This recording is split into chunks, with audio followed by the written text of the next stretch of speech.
Hi, welcome back guys. In my last video, we discussed the 2011 EF5 Joplin Tornado. Yeah, let's get into it.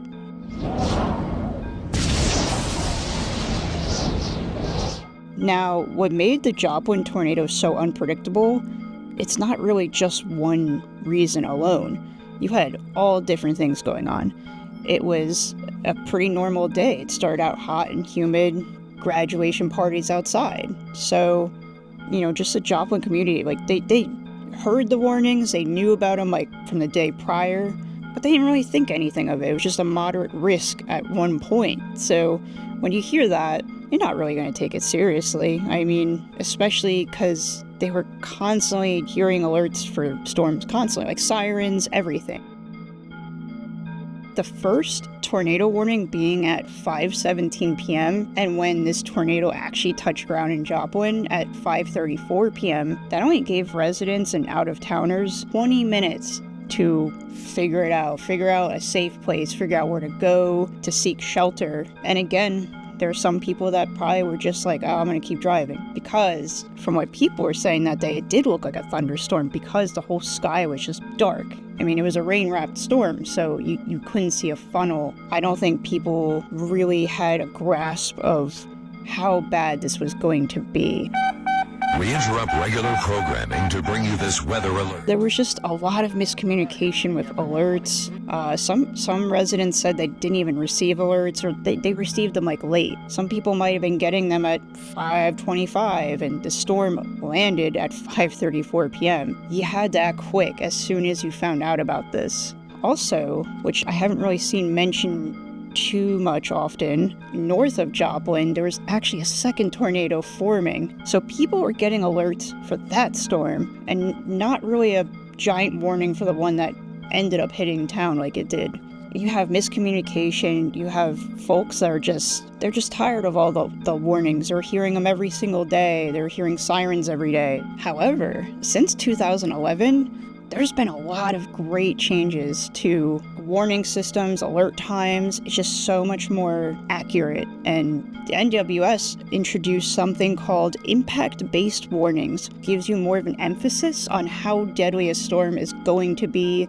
It's going to tell you the strength of it. Nowadays, they're pretty on as far as what storms are going to be just really bad. And then there's also another thing they developed called the dual polarization radar, which shows real-time tornado debris. So when you're looking at this radar, a little ball in the middle of the tornado, that's usually debris. Others have said it could be rain, it could be hail. Another study actually showed that the Joplin community has way more safe rooms / storm shelters now, which is, I think, incredible. God forbid something ever happened again. They're more prepared, and I think that probably gives them such a sense of peace and safety. Schools, hospitals, a ton of these businesses that probably never thought about having a shelter before or a safe room now have them, and I think that's amazing improvement. I think it's good to know that you have somewhere you can go and be safe from any kind of storm, no matter what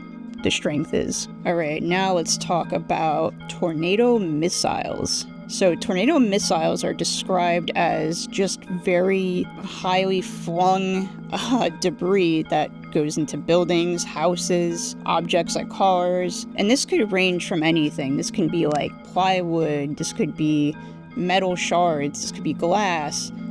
Heck, I've even seen cardboard go through a house before in a tornado from the past. I couldn't tell you which one, but so anything going that fast is just basically turned into a flying weapon. So pretty scary stuff. And you also had cars being flung. Cars were really getting picked up in this storm and just thrown onto houses, thrown onto buildings. I mean, it's almost like you weren't really safe anywhere unless you were totally underground. The Joplin EF5 tornado of 2011 was... Now, I'm going to enter a chart here. It's kind of just comparing the Joplin tornado to other EF5s in the past. I had a hard time myself thinking of what the similarities would be with this and other storms, and it's really hard to pinpoint that exactly. This storm hit a very densely populated area in Joplin, and I think that's why the death count was so high, being at 161. Now, some videos say 158, but I see 161.